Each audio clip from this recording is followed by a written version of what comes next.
Hello there everyone and welcome to Let's 9-Day Pikmin. If you're familiar with this game, then you can probably figure out what that name is all about.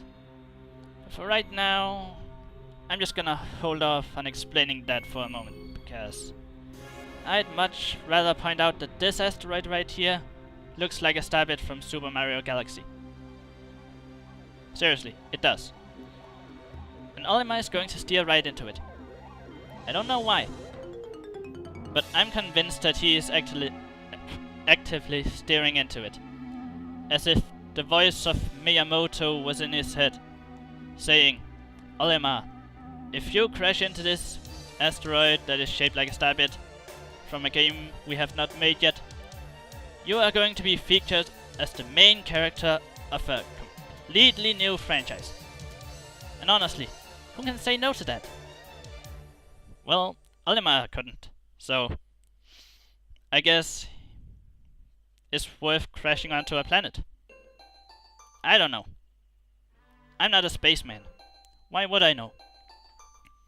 Anyway, he has crashed onto the planet and the ship has broken into 31 pieces. Because the ship itself is a piece. The game just doesn't count as that. But English, not my main language. Anyway. So, we're just gonna head on over and get ourselves the red onion for the red Pikmin. Pretty much the main Pikmin. It's the color you start with in both games. Probably gonna be the same in Pikmin 3. You know how video games go. Always the same. But hey. Right here I'm just gonna beat up this pellet posy right here. Just because I can. While waiting for the Pikmin to sprout.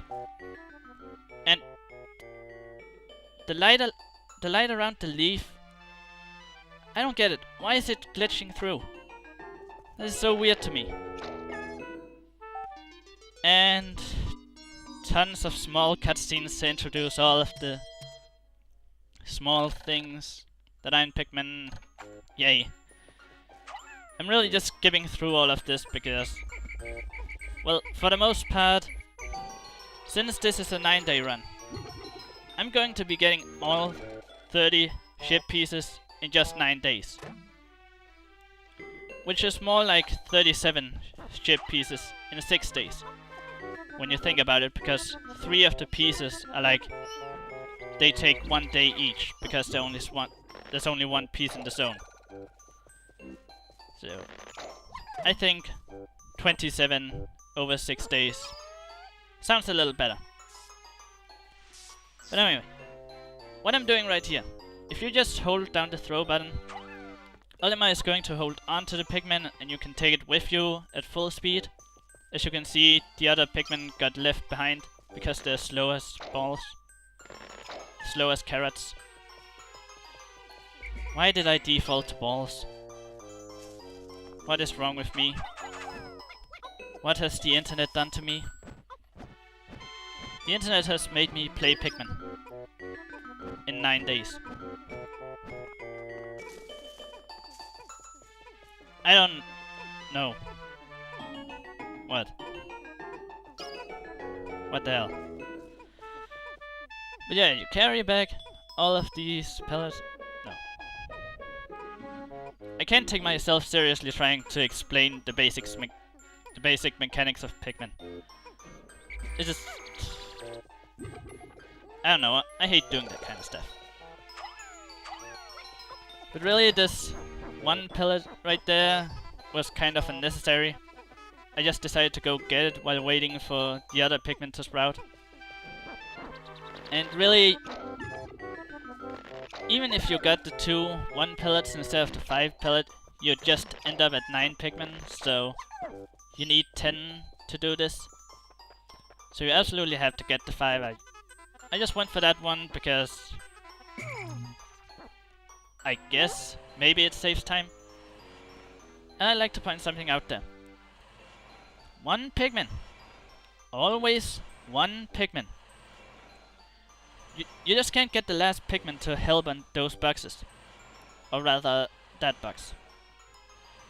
There's really only this one box that where you can get into that situation. The 2 other boxes in the game you don't really get to approach like that. But there's always one Pikmin. That is the rule of this game. One Pikmin is going to be stupid and not do what you want. And that right there was a running throw. Okay. I'm not restarting this again. This is stupid. I'm stupid. Yeah.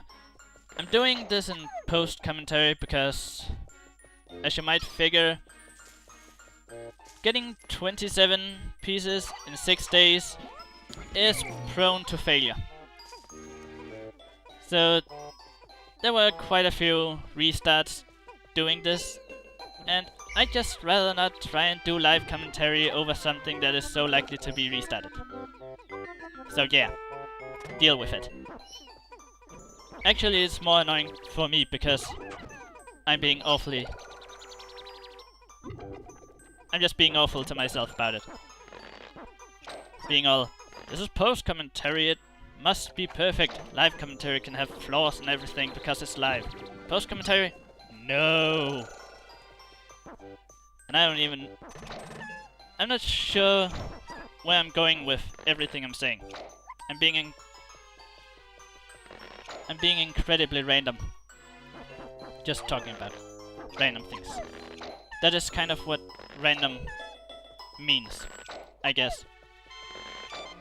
Hey. Plugging Pikmin is boring. Yes. And again, one Pikmin. I don't know why that Pikmin was just standing there. I'm pretty sure it was supposed to help. But, hey. What are you gonna do? And, again, one Pikmin walks in front of me. One Pikmin. Always the one Pikmin. It's a thing. It's a rule. Again, one Pikmin is not helping. It's having a hard time getting onto it. Well, there it did. You can see I dismissed it, so it turned white. Right there at the bottom. That's the Pikmin that didn't want to help. Yeah. That Pikmin is an idiot. I'd like to think that it's the same Pikmin that does that stupid stuff all the time. But I know that's not true. They're all idiots. There's something called Pikmin AI. You may have heard of it. And also, I'm incredibly bored right there. Just moving the circle around. The silly things you do when the game is just playing without you. Seriously, there's nothing for you to do when all of the Pikmin are occupied by carrying stuff back to base, but hey! We got the main engine back to the ship, and it magically reattaches itself because Nintendo didn't feel like adding some minigame to put it back on or whatever. But like I said earlier, this was day one. Day one ends as soon as you get that ship piece. Otherwise it doesn't end at all. All of the other days have a time limit. That is kind of the whole deal with a 9-day run, that you're on a time limit.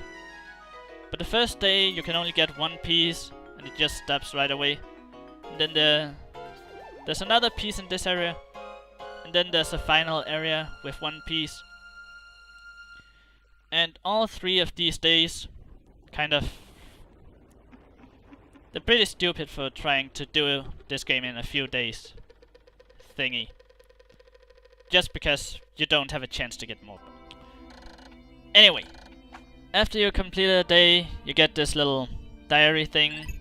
And Olimar is going to be horribly behind with that, as you'll see on the next day, when we take on the Forest of Hope. See you there!